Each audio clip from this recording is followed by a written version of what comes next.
नमस्कार दोस्तों, आप सबका अपने ही यूट्यूब चैनल में बहुत बहुत स्वागत। आप सब लोगों की डिमांड पर हमने बीएससी फर्स्ट सेमेस्टर फेस का गेस्ट पेपर बनाया है। इस गेस्ट पेपर में हमने वेरी मोस्ट इम्पोर्टेंट क्वेश्चन का कलेक्शन किया, शॉर्ट क्वेश्चन और लॉन्ग क्वेश्चन। ये गेस्ट पेपर मैंने स्पेशली बुंदेलखंड यूनिवर्सिटी के लिए बनाया है और आशा करता हूँ अदर यूनिवर्सिटी के लिए बहुत हेल्पफुल रहेगा। यदि आप अदर यूनिवर्सिटी से हैं, आप स्पेशली अपनी यूनिवर्सिटी के लिए गेस्ट पेपर बनवाना चाहते हैं तो हमें कमेंट बॉक्स में जाकर कमेंट कर दें, हम आपका भी गेस्ट पेपर अपलोड कर देंगे।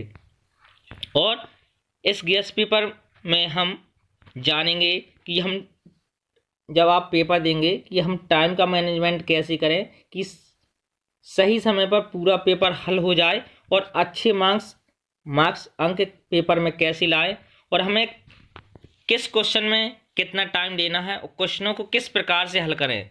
पेपर सब कोई हर कल सॉल्व करता है, लेकिन हल करने के तरीके होते हैं। जो मैंने जो गेस्ट पेपर बनाया है, जो अभी नई शिक्षा नीति 2020 में आई थी, अभी हमारे यहाँ यूपी में 2022 में लागू हो गई है, तो नई शिक्षा नीति के तहत जो मैंने गेस्ट पेपर बनाया है और बुंदेलखंड विश्वविद्यालय में जो लागू हो गई, इसलिए अब सेमेस्टर प्रणाली से परीक्षा होने लगी है। तो बीएससी फर्स्ट सेमेस्टर का मैंने फिजिक्स का गेस्ट पेपर बनाया है, basic mathematical physics and Newtonian mechanics and wave motion physics. तो हम आगे जान लेते हैं। और मेरी छोटी सी रिक्वेस्ट है, यदि आप चैनल में भैया नए हैं तो चैनल को जरूर सब्सक्राइब कर लें और जिससे आने वाली वीडियो की नोटिफिकेशन आपको सबसे पहले प्राप्त हो जाए। और वीडियो को ज़्यादा से ज़्यादा लाइक और शेयर कर दीजिए, जिससे हमें भी मोटिवेशन मिले और आपके दोस्तों को भी प्रॉफिट मिल सके, क्योंकि आपके पास समय बहुत कम है और आपका पेपर 29 मार्च को है।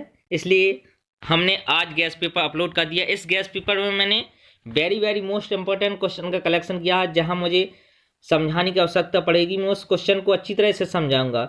जो क्वेश्चन जितनी प्रकार से आ सकता था, मैंने आपको सभी प्रकार से बताने का प्रयास किया है। और यदि आप इस गेस्ट पेपर का सॉल्यूशन चाहते हैं तो आप हमें कमेंट बॉक्स में बता दें, हम सॉल्यूशन भी प्रोवाइड कर देंगे। आपको जिस क्वेश्चन में प्रॉब्लम हो हमें बता दीजिए। तो चलते हैं, सबसे पहले ये जान लेते हैं कि जो पेपर है वो कितने नंबर का होगा। जो पेपर है 75 नंबर का होना है। कितने नंबर का? 75 नंबर का। मैंने इधर आपको दिखाया, आपको दिख भी रहा होगा कि 75 नंबर का पेपर है और हमारे पास टाइम कितना है? 3 घंटे का टाइम मिलेगा, मतलब 180 मिनट। जब हमारे पास 180 मिनट का टाइम रहेगा तो आप 180 मिनट में 10 मिनट आपका टाइम वेस्ट हो जाएगा। एग्जामिनर आएगा, साइन कराएगा, आप कॉपी को फिल करोगे तो आपके पास केवल 170 मिनट का समय है। 170 मिनट को आपको करना क्या है कि 50 मिनट शॉर्ट क्वेश्चन को देना है। किसको? शॉर्ट क्वेश्चन को। और तो आप देख रहे हैं 50, हम इधर देख रहे हैं 50 मिनट आपको शॉर्ट क्वेश्चन में और 120 मिनट लॉन्ग क्वेश्चन में आपको टाइम देना। अब आपको ये पता होना चाहिए कि कितने शॉर्ट करने होते हैं, कितने लॉन्ग करने होते हैं। आपके पेपर में 10 शॉर्ट क्वेश्चन दिए होंगे, 10 में से 6 करने पड़ते हैं। कितने? 10 शॉर्ट क्वेश्चन दिए होंगे जिसमें से 6 करने होते हैं। प्रत्येक शॉर्ट क्वेश्चन 5 नंबर का होता है, इसलिए 30 नंबर शॉर्ट क्वेश्चन के होते हैं। ओके, इसके बाद लॉन्ग क्वेश्चन 5 दिए होते हैं, 5 में से 3 करना होता है। प्रत्येक लॉन्ग क्वेश्चन 15 नंबर का होता है, इसलिए 45 नंबर के लॉन्ग क्वेश्चन होते हैं। यदि हम लॉन्ग क्वेश्चन को अच्छी तरह से कर ले जाते हैं तो हमारे पेपर में अच्छे मार्क्स आएंगे। तो हम टाइम का मैनेजमेंट किस प्रकार से करें, तो आप समझ गए होंगे कि मैंने 50 मिनट शॉर्ट क्वेश्चन को बताया, 120 मिनट लॉन्ग क्वेश्चन को बताया। अब आपको 3 लॉन्ग करने हैं। कितने? 3 लॉन्ग करने हैं, तो 120 मिनट का टाइम है आपके पास। 120 मिनट में 3 लॉन्ग करने हैं, तो आप निश्चित ही एक लॉन्ग क्वेश्चन को 40 मिनट में सॉल्व कर लें। 40 मिनट में। और लॉन्ग क्वेश्चन में भैया जितना पूछा जाए आप उतना ही सॉल्व करें, और इस प्रकार से सॉल्व करना है कि एग्जामिनर पर आपका इंप्रेशन अच्छी तरह से हो जाए। और अब आपके पास शॉर्ट क्वेश्चन जब करोगे, 50 मिनट का टाइम है, आपको 6 करने हैं, तो आप एक क्वेश्चन को 8 मिनट का समय देंगे तो 48 मिनट। इस प्रकार से आपका पूरा पेपर सॉल्व हो जाएगा। आप पहले उन्हीं क्वेश्चनों को सॉल्व करें जो आपको अच्छी तरह से बन रहे होंगे, जिससे आपका इंप्रेशन एग्जामिनर के ऊपर अच्छा बनेगा और आपको अच्छे मार्क्स प्राप्त होंगे। तो अब आपके पास टाइम कम है, आपके पास मन में घबराहट नहीं होनी चाहिए, इसलिए मैंने गैस पेपर कतई जहर गैस पेपर मैंने नाम दिया है गैस पेपर का 2022 में बनाया है। मैं आपके अभी से बोल दे रहा हूँ आपके पेपर के लिए बेस्ट ऑफ लक। तो चलते हैं, जिसे आपका बहुत देर से इंतज़ार था, किसका, आगे मैं शॉर्ट क्वेश्चन लेकर आया हूँ। मैंने इस गैस पेपर में आपको बता दूँ कि मैंने 20 शॉर्ट क्वेश्चन का और 10 लॉन्ग क्वेश्चन का कलेक्शन किया है।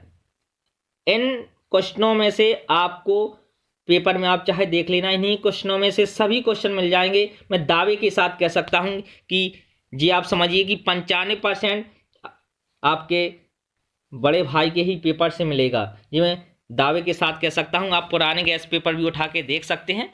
तो मुझे आप सब लोगों का उन पुराने गैस पेपर में बहुत अच्छा प्यार मिला। उम्मीद करता हूँ आप इन सब पेपरों में अच्छा प्यार देंगे और वीडियो को ज़्यादा से ज़्यादा शेयर और सब्सक्राइब कर देंगे। तो चलते हैं शॉर्ट क्वेश्चन की ओर। मैंने इंग्लिश हिंदी दोनों में लैंग्वेज में लिखा है, यदि आप इंग्लिश मीडियम से हैं तब भी समझ सकते हैं, हिंदी मीडियम से तब भी। कि first question, what do you mean by scalar and vector products of vector? आदेश और सदिश गुणन से आप क्या समझते हैं? Important question. और जो मैंने 20 शॉर्ट क्वेश्चन और 10 लॉन्ग क्वेश्चन, इन क्वेश्चनों में भी मैं बता दूंगा कौन सा very very most important question है। आप उनको पेपर जब देने जाएं उनको एक बार जरूर अच्छी तरह से देख लें, आप निश्चित ही अच्छा पेपर सॉल्व करके आएंगे। Next question, define the scalar vector and tensor quantities. अदिश सदिश और प्रदिश राशियों को परिभाषित कीजिए। अब आपका जो शॉर्ट क्वेश्चन है, आपको इतना लिखना है, केवल एक शॉर्ट क्वेश्चन 8 मिनट में सॉल्व हो जाए। ऐसा नहीं कि आप अदिश सदिश और प्रदेश को लिखने बैठने जाएं तो पता चला 20 मिनट का टाइम लग जाए। नहीं, आप अदिश राशि को डिफाइन करेंगे केवल, उसका एक एग्जाम्पल, फिर सदस्य राशि उसका एग्जाम्पल, प्रदेश राशि उसका एक एग्जाम्पल। इस प्रकार से आपका 8 मिनट में सॉल्व हो जाएगा। शॉर्ट क्वेश्चन है तो उसे इतना लिख देना कि 8 मिनट में हो जाए, और जितना पूछा जाए। लॉन्ग क्वेश्चन है तो 40 मिनट में जितना पूछा जाए और अच्छी तरह से लिखना है। आपके पास जब आप पेपर को सॉल्व करें तो एक आपके पास 2 हेडिंग होनी चाहिए, ब्लैक और ब्लू, और आपके पास 2 ब्लू पेन 2 ब्लैक पेन। जब आप पेपर को सॉल्व करें तो मैं पेपर सॉल्व करने का तरीका बता देता हूं।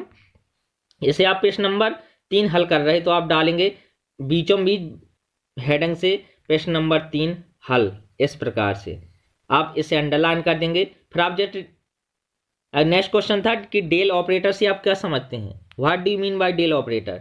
तो आप हेडिंग डालेंगे साइड से डेल ऑपरेटर। जब आप डेल ऑपरेटर, आप इंग्लिश सीबीएसई बोर्ड से हैं तो आप इंग्लिश में डेल ऑपरेटर लिखिए, इस प्रकार से अंडरलाइन करके इक्वल का चिन्ह लगा के आप लिखेंगे।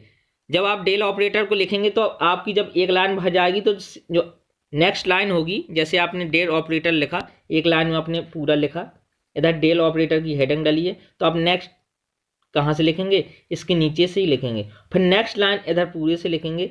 ओके, इस प्रकार से लिखने का तरीका, आप पेपर में कटिंग ना करें और इस प्रकार से लिखेंगे एग्जामिनर को समझ में आ जाए। और ऐसा नहीं कि आप कॉपी भरने के चक्कर में रहें, आपको स्पष्ट लिखना है।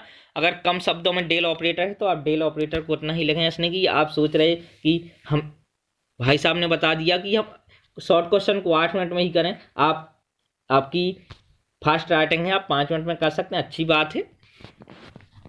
तो next question, state the physical significance of divergence of A vector field. Important question है, किसी वेक्टर फील्ड के डाइवर्जेंस की भौतिक सार्थकता को बताना है।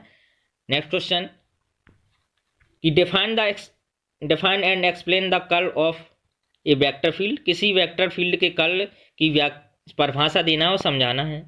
इंपॉर्टेंट क्वेश्चन नेक्स्ट आप देख रहे हैं 6वां नंबर का, सिद्ध करो कि divergence A vector cross B vector equal B vector dot curl A vector minus A vector dot curl V vector. या क्वेश्चन मैंने कहा जितने प्रकार से आ सकता हमने उतने प्रकार से आपको बताने का प्रयास किया। इस प्रकार से भी आ सकता था, यदि वेक्टर ए तथा वेक्टर बी आघूर्णी फ्रेम है, क्षेत्र है, सॉरी, यदि वेक्टर ए तथा वेक्टर बी आघूर्णी क्षेत्र है तो सिद्ध करो कि वेक्टर ए और वेक्टर बी का जो क्रॉस प्रोडक्ट होगा वो कैसा हो, यह एक प्रणाली क्षेत्र है। या इस प्रकार से पूछा जा सकता था कि प्रणाली क्षेत्र क्या है, what is a solenoidal field. Important question था।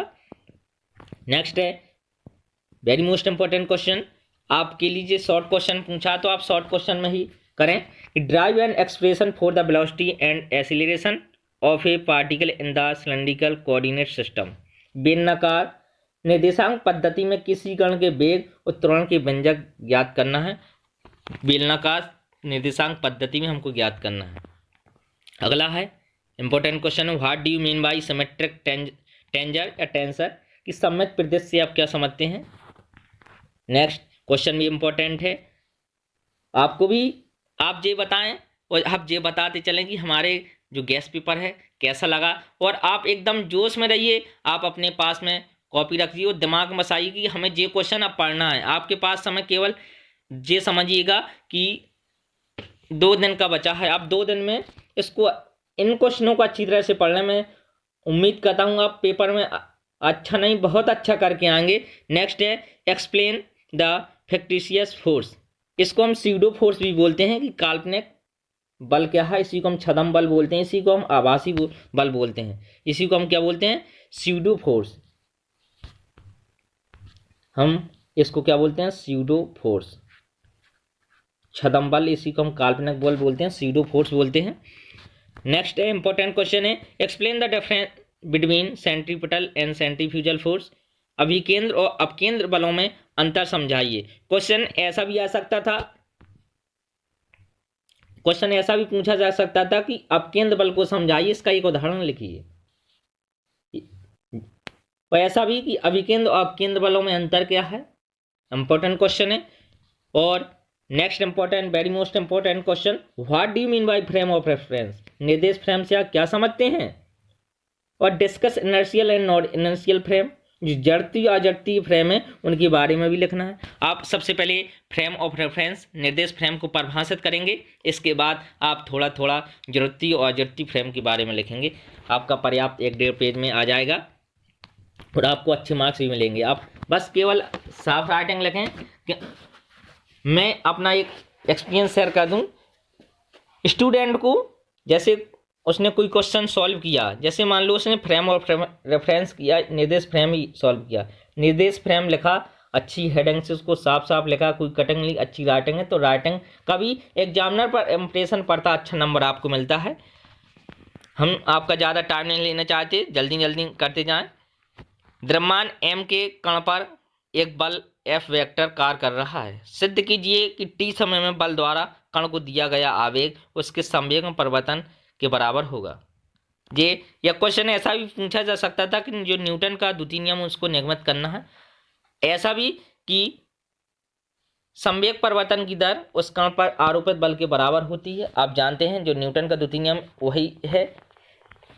नेक्स्ट है इंपॉर्टेंट है कि what do you mean by torque and radius of gyration, बल आघूर्ण और घूर्णन त्रिज्या रेडियस ऑफ जाइरेशन से आप क्या समझते हैं। जब आपको घूर्णन त्रिज्या का बनने लगेगी तो आपको फॉर्मूला भी बनने लगेगा, फॉर्मूला से रिलेटेड सवाल भी आ सकता, आप आसानी से कर ले जाएंगे। और आप इसी में एक देख रहे होंगे कि एक मोमेंट ऑफ इनर्शिया होता है जड़त्वाघूर्ण। क्या होता है, जड़त्वाघूर्ण।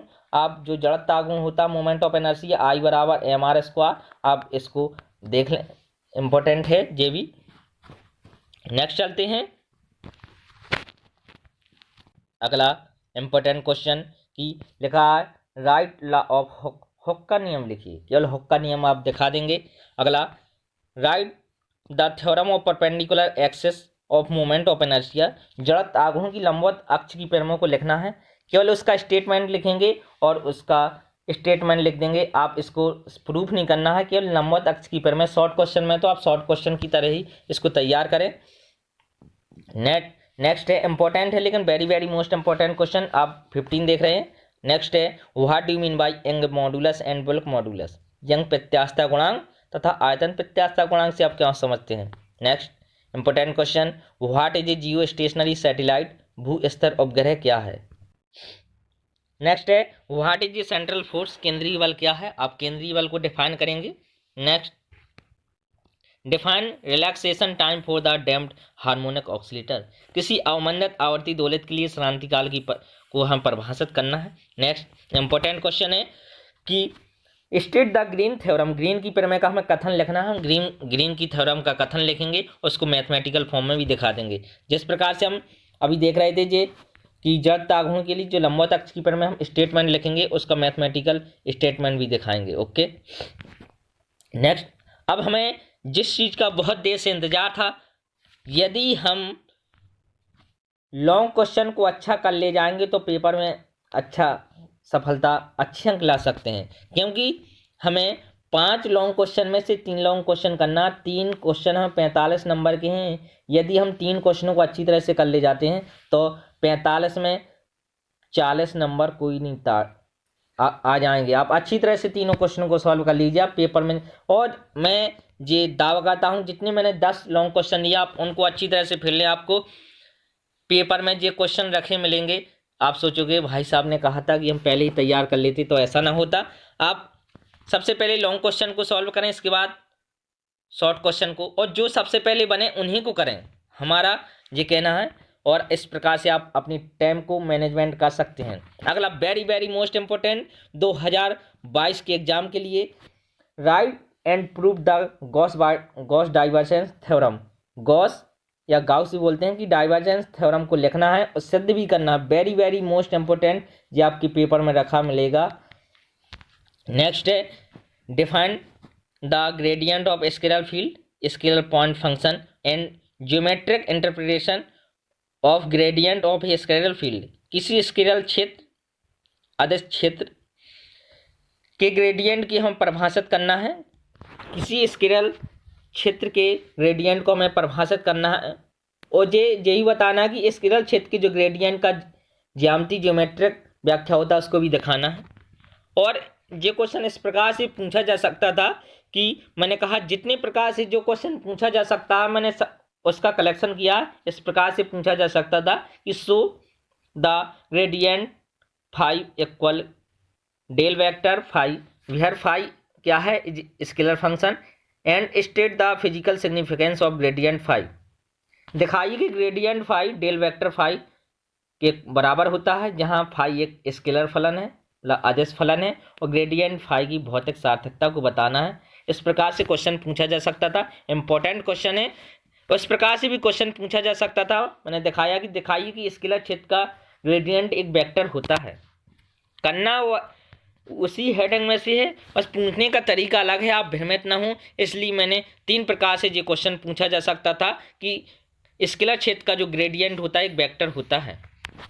Okay, next very very most important question, write the theorem parallel axes of moment of energy and prove it.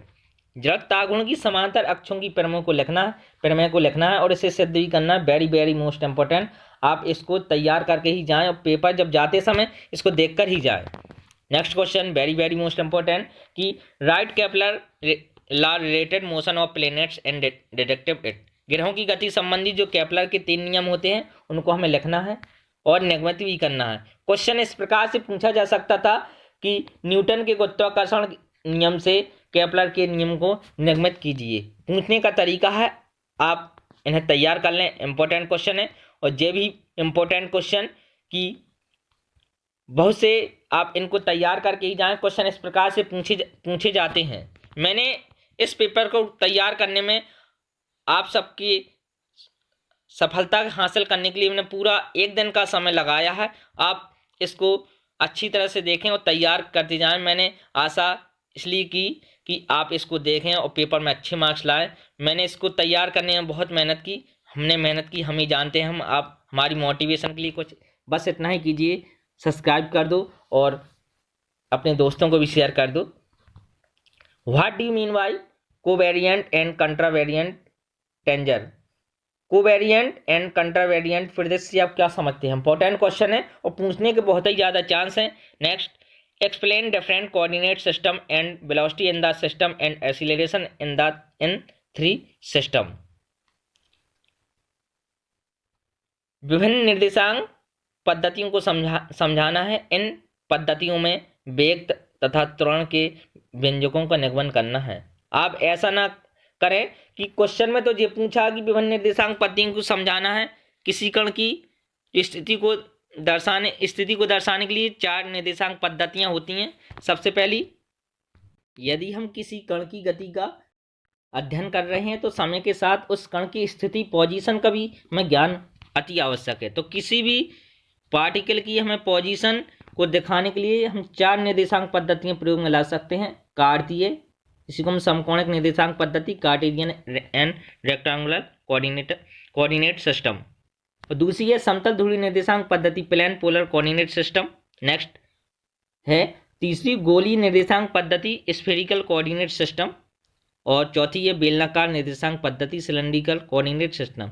हम किसी भी कण की स्थिति को इन 4 निर्देशांक पद्धतियों द्वारा हम दर्शा सकते हैं। तो इसमें पूछा है,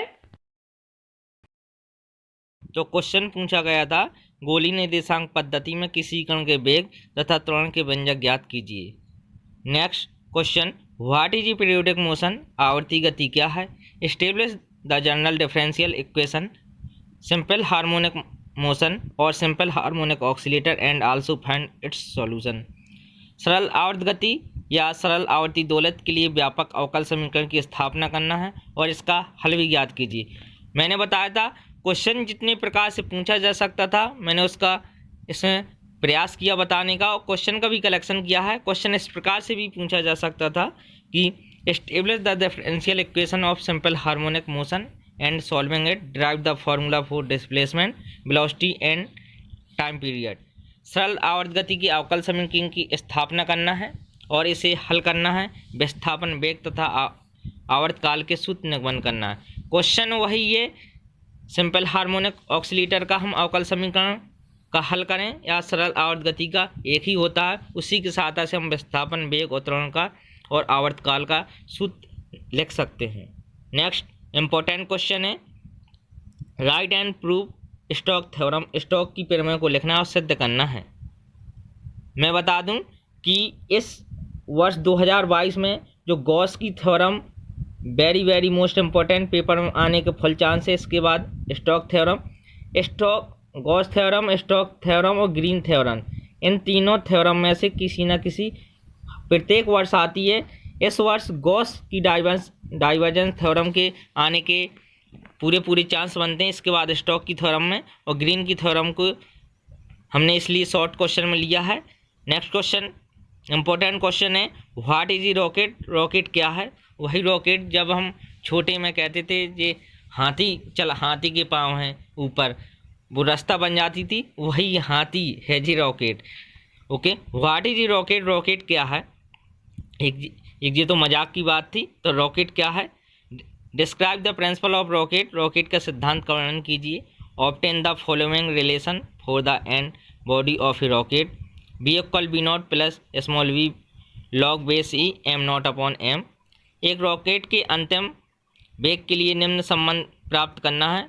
B equal B not plus small V log base E M not upon M. B not क्या है। रॉकेट का इनर्शियल वेलोसिटी, प्रारंभिक वेग है। और स्मॉल वी रॉकेट के सापेक्ष गैसों का निर्वातक वेग है। एम नॉट रॉकेट ईंधन समय का प्रारंभिक द्रव्यमान है। नेक्स्ट है इंपॉर्टेंट क्वेश्चन है, prove the principle of conservation of linear momentum is equivalent to the Newton third law. रेखीय संवेग संरक्षण के सिद्धांत करो और ये भी दिखाना है कि रेखीय संवेग संरक्षण न्यूटन के तृतीय नियम के कैसे होता है, तुल्य होता है। और दोनों क्वेश्चन छोटे हैं। इसमें इसका सेकंड पार्ट भी पूछा गया है कि why are the girder made in the shape of I for the fixing the roof. जो छतों को सारने के लिए गार्डर कैसे प्रकार आई आकार के बनाए जाते हैं। तो 15 नंबर का लॉन्ग क्वेश्चन होता है, जो बड़ा क्वेश्चन होता है 10 नंबर का, छोटा लॉन्ग 5 नंबर का। इस प्रकार से टोटल 15 नंबर हो जाते हैं। तो घरों के गार्डर आई आकार के क्यों बनाए जाते हैं। आप बहुत से गांव के निवासी होंगे तो आप देखते हैं जो पुराने घर होते हैं उसमें गार्डर आई प्रकार के बनाए जाते थे इस प्रकार से। तो उसका रीज़न क्या है वो हमें दिखाना है। इसके बाद ये हमारे हुए लॉन्ग क्वेश्चन। हमने शॉर्ट क्वेश्चन 20 का कलेक्शन किया था, लॉन्ग क्वेश्चन 10 का, और फिर हमने आंकिक प्रश्न 10 का कलेक्शन किया है। अंक के प्रश्न इसमें हमने जो बहुत ही ज़्यादा इम्पोर्टेंट है, मैं आपको बता दूं, यदि आपके चाहे वो लॉन्ग क्वेश्चन हो या शॉर्ट क्वेश्चन में अंक के प्रश्न शामिल हैं तो आप अंक के प्रश्न को हल करें। यदि आप अंक के प्रश्न को हल करते हैं तो आपका उत्तर सही है तो पूरा नंबर दिया जाएगा। स्टेप बाय स्टेप मार्किंग होती है, जैसे आप क्वेश्चन को हल कर रहे हैं स्टेप बाय स्टेप, आपका उत्तर पूरा सही तो आपको पूरा उत्तर दिया जाएगा, पूरा अंक दिया जाएगा। यदि आपका उत्तर गलत है फिर भी 3-4 स्टेप सही है तो आपको स्टेप बाय मार्किंग दी जाएगी। इस प्रकार से आप यदि अंक एक प्रश्न आता है और आप सही करते हैं तो आपके अच्छी फिजिक्स में अंक आते हैं, इसलिए आप अंक एक पार्ट को हल करने का प्रयास करें। मैंने इसमें केवल क्वेश्चन लिए हैं, यदि आप इनका सॉल्यूशन चाहते हैं तो कमेंट बॉक्स में कमेंट कर दें, हम इनका सॉल्यूशन भी आपको प्रोवाइड करा देंगे। फर्स्ट क्वेश्चन है, यदि A vector cross B vector का मॉड इक्वल ए वेक्टर डॉट बी वेक्टर हो तो वेक्टर ए तथा वेक्टर बी के बीच का कोण ज्ञात करो। नेक्स्ट क्वेश्चन, किसी समांतर चतुर्भुज के विकर्ण एक 3i cap plus J cap plus 2k cap तथा i cap minus 3j cap plus 4k cap है तो सिद्ध करो इसका क्षेत्रफल 5√3 होगा। नेक्स्ट क्वेश्चन, यदि f vector equal 3x square I cap plus 5xy square J cap plus xyz square k cap तो बिंदु 1, 2, 3 पर डाइवर्जेंस f वेक्टर का मान ज्ञात करना है। नेक्स्ट है इंपॉर्टेंट सब क्वेश्चन है, किसी बिंदु की समतल ध्रुवीय निर्देशांक 4,45 डिग्री है तो इसी बिंदु की कार्तीय निर्देशांक पद्धति, जो कण की स्थिति के ये 4 निर्देशांक पद्धति होते हैं, कार्तीय, समतल ध्रुवीय, गोली, बेलनाकार, इनका आपस में कन्वर्जन पूछ लिया जाता है तो सवाल उसी पर आधारित मैंने लिया है। नेक्स्ट इंपॉर्टेंट क्वेश्चन, 1 किलोग्राम और 2 किलोग्राम 3 किलोग्राम द्रव्यमान के 3 कण हैं, 1 मीटर भुजा वाले समबाहु त्रिभुज के कोनों पर स्थित है तो इस निकाय के द्रव्यमान केंद्र की स्थिति ज्ञात करना। एक समबाहु त्रिभुज है और उसकी भुजा 1 मीटर है, 1 पे 1 किलोग्राम का कण रखा है, 1 पे 2 का, 1 का 3 का, तो इसकी द्रव्यमान केंद्र की पोजीशन कहाँ होगी वो हमें ज्ञात करना है। नेक्स्ट क्वेश्चन इंपॉर्टेंट है, इस प्रकार के क्वेश्चन पूछे जाते हैं, सिद्ध करो कि यह vector equal x plus Y I cap plus x plus Z J cap plus Y minus Z K cap एक संरक्षित क्षेत्र है। नेक्स्ट क्वेश्चन कि सिद्ध करो कि divergence A vector equal del vector dot A vector. या इस प्रकार से भी क्वेश्चन पूछा जाता है कि किसी बिंदु पर वेक्टर क्षेत्र का जो डाइवर्जेंस होता है एक कैसी राशि होती है, स्केलर राशि होती है, अदिश। और इस प्रकार के ज़्यादातर क्वेश्चन पूछे जाते हैं। वेरी वेरी मोस्ट इंपॉर्टेंट आप 8वां देख रहे हैं कि यदि A vector equal, most important question है 8वां। इस प्रकार के क्वेश्चन ज़्यादातर पूछे गए हैं। A vector equal I cap minus J cap plus 2k cap तथा B vector equal 3i cap plus 2j cap minus k cap तो ज्ञात करो ए वेक्टर और बी वेक्टर का डॉट प्रोडक्ट ज्ञात करना है, अदिश गुणनफल, और ए वेक्टर और बी वेक्टर के बीच का कोण ज्ञात करना है, और ए वेक्टर और बी वेक्टर का क्रॉस प्रोडक्ट सदिश गुणनफल हमें ज्ञात करना है। इस प्रकार के क्वेश्चन ज़्यादातर पूछे जाते हैं। और नेक्स्ट है, यदि किसी बिंदु पर स्थित विद्युत विभव बी का मान 2x square minus 3y square plus Z square तो बिंदु 1, 2, -1 पर विद्युत क्षेत्र की तीव्रता, अब विद्युत क्षेत्र की तीव्रता E इक्वल माइनस ग्रेडियंट भी होता है। नेक्स्ट इंपॉर्टेंट क्वेश्चन है, इस प्रकार का भी क्वेश्चन ज़्यादातर पूछा जाता है, इंपॉर्टेंट है, यदि A vector equal 4i cap minus 5j cap plus 3k cap और B vector equal 2i cap minus 10j cap plus minus 7k cap तथा C vector equal 5i cap plus 7j cap minus 4k cap तो गणना करना है A vector. आगे हमें A vector और B vector का हम क्रॉस प्रोडक्ट निकाल लेंगे, जो उससे वेक्टर क्वांटिटी प्राप्त होगी। जब हम ए वेक्टर और बी वेक्टर का क्रॉस प्रोडक्ट करेंगे तो इससे भी एक कोई वेक्टर राशि प्राप्त होगी। फिर उस वेक्टर राशि का हमें डॉट प्रोडक्ट करा देना है। दूसरा पूछा है ए वेक्टर और बी वेक्टर का आगे हम क्रॉस प्रोडक्ट याद करेंगे, जो उससे निकलेगा, फिर उसका तीसरे के साथ फिर क्रॉस प्रोडक्ट कराना है। इस प्रकार से मैं उम्मीद करता हूँ कि आपको समझ में आया होगा। मैंने कैसा गैस पेपर बनाया आप हमें कमेंट बॉक्स में बताएं। और मैंने इस पेपर को बनाने में पूरा 1 दिन लग गया। मैंने आप सबके हम सोच रहे अच्छे अंक लाए, मैंने इसलिए 1 दिन का पूरा अपना समय दिया। तो आप ये बताएं गैस पेपर आपको कैसा लगा, और मेरे मोटिवेशन के लिए आप वीडियो को ज़्यादा से ज़्यादा अपने दोस्तों को शेयर कर दीजिए। आपके पास टाइम बहुत कम है, बस केवल 30-40 घंटे बचा है, तो आप वीडियो को ज़्यादा से ज़्यादा शेयर कर दीजिए। धन्यवाद। यदि आप जो अदर आपके और पेपर हैं, माइनर पेपर हैं, डेस्कटॉप प्रिंटिंग है, फूड और ये आपका फूड और न्यूट्रिशन एंड हाइजीन का है, और डाइट एंड डाइट टैक्स वाला है, यदि आप इन पर वीडियो अपलोड करवाना चाहते हैं गैस पेपर, तो हमें कमेंट बॉक्स में बता दें। धन्यवाद।